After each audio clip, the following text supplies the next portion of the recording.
come back by the tailpipe so that we can hear this motor run.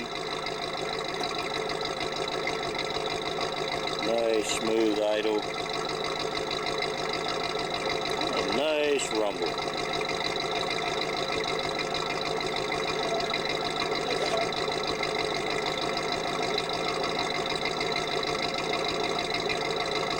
It's what you want a Shelby to sound like.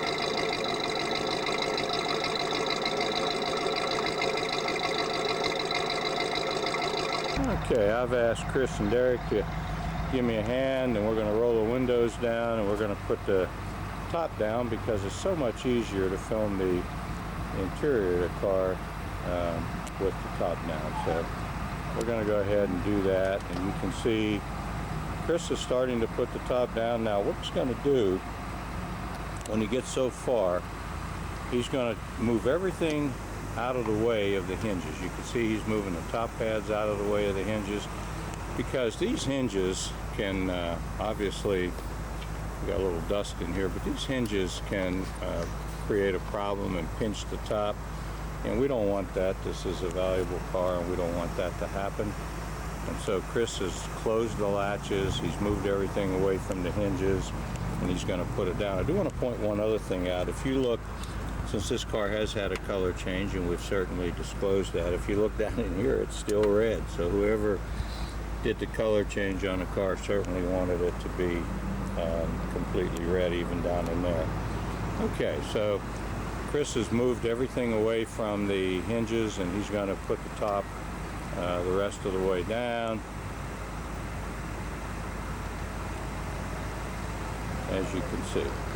And the weather strip here is in very good shape. I looked at it here. Not perfect, but in very, very good condition. Just hopefully that, you can see there.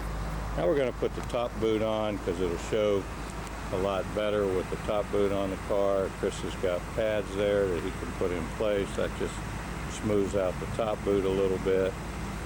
And then we'll go ahead and snap the boot on. The boot actually, Chris will tuck those down, but this snaps right under here.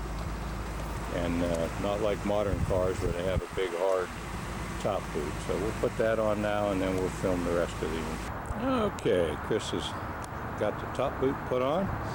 The camera shut off for a second there while he was doing that. So we'll back up a little bit just so you can see what the car looks like with the top down. Very pretty car. Okay. Now we're going to walk up and we're going to film the balance of the interior. And then we're going to put this car on a lift and videotape the underside of the car. Actually, I might, since our guys are getting ready to leave, I might have them put on a lift right now, then we'll come back out. Of course, there's not much to tape this interior, but I'm really decisive on it. Have very nice doors. You can see the courtesy lights are on. And we'll come in here, and we have very nice upholstery. This is correct with the deluxe buttons in the seats. There are no issues here. You can see the original Shelby roll bar.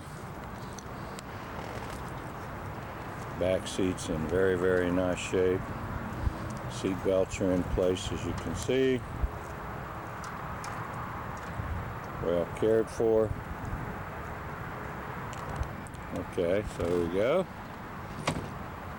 And we can see the original roll bar. And incidentally, these seats, and list them as an option, but the seat belts retract. That's for the shoulder belt there, which is kind of nice. Safety. And we can see the tilt-away steering wheel. So it tilts up and away, and again, it won't start when it's up and away like that. All right, let's go and look at the interior from the other side. Oh, look at the front. Okay. What is these little things up here, Nas? Oops, another little interruption. When you're videotaping a Shelby, you tend to get a few interruptions. And we'll come over here, and again, very nice. Incidentally, you'll see the dual buckles here because of the slide-in shoulder belt here. The retractables, you're going to have two buckles, and that's so that you can put one over the shoulder. So it's very nicely done in here. It does have the console, as you can see, with the Cobra Snake on it. I don't know if I showed the door jambs and the quarter post. I'll show that on the other side before I close the door. And that'll be pretty much the interior. I'll walk around and show the other door jamb before I close the door here. And then here's the door jamb on this side. This is the one where the quarter was replaced, if you remember, and sure looks nice. Okay, we've now brought the car over to our shop, and we're raising it so that we can take a look underneath and make sure that we're not dealing with some kind of rust bucket shelter here.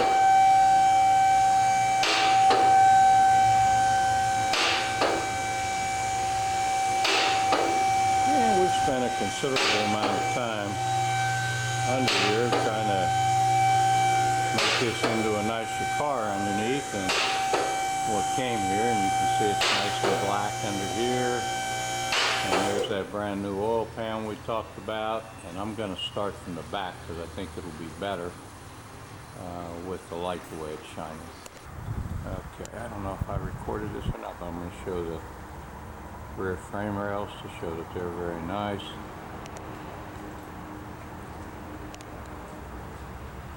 Okay. And the rear leaf springs we've had re-arched, and we still have to put the paint stripes on them, and we'll shine up here and show you got real nice trunk drop-offs, no issues there. And there's that new fuel tank that we talked about. Exhaust is nice. It looks to be an aluminized exhaust system. And the same thing here. This is where this has got a nice drop off. That's where the quarter was replaced. So everything's nice and clean under here. We dropped the entire rear end down, and we re-detailed that so that it would be nice and clean. All the brake lines are new. The shocks are new. We rebuilt the rear brakes, and they were a little questionable, and we were worried about them, so they've all been rebuilt. And you can see that the underside is all terracotta primer, nice and clean, just like you'd want it to be. Has overspray on the sides like you'd want it to. No structural issues here. We'll move down a little further. You can even see the stripes on the jaw shaft, and we recreated those. They were on there but faded. We just have to get to the leaf springs yet. So everything is very presentable under here, nice and clean. Again, don't know that we'd call all this show quality, but we certainly call it very clean and very presentable. And certainly not a rusty car by any stretch of the imagination. Cleaned around the front brakes, and these are the wheels that were dirty on the inside, and we took care of all that. We'll come over here and same thing. Okay. Well, I always like to show the underside to let people know that they're not buying a rusty car. And one last look at the full understructure.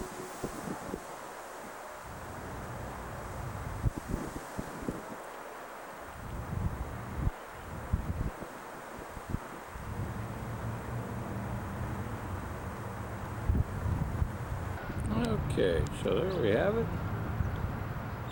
1968 Mustang Shelby GT350 convertible. Hopefully this videotape's been pretty thorough. The last thing I want to show is the documentation on this car, which I don't think I've done yet. So I'm going to take a minute and walk over and get the documentation and show you what comes with the car. Okay, first of all, this is what's known as the Marty report, and most people that are looking at these cars are familiar with it. Kevin Marty has the licensing rights from Ford for all their records dating from 67 to at least 1973. And he can produce a report for a fee, of course, that verifies any car. And as you will see here, he's coming up here on the Marty report. You'll see all the information. 66 or 68 built at Metuchen, Shelby convertible, 302 4-barrel. Tells you when it was scheduled for the production, that it was the 316th Shelby. Body code, the color originally was lime gold paint, black interior. Scheduled for build December 9th, 67. Home office reserve, which I believe all Shelbys were. And the 350 standard axle with a C4. Tells you where it was delivered, and it tells you all the options that the car was built with.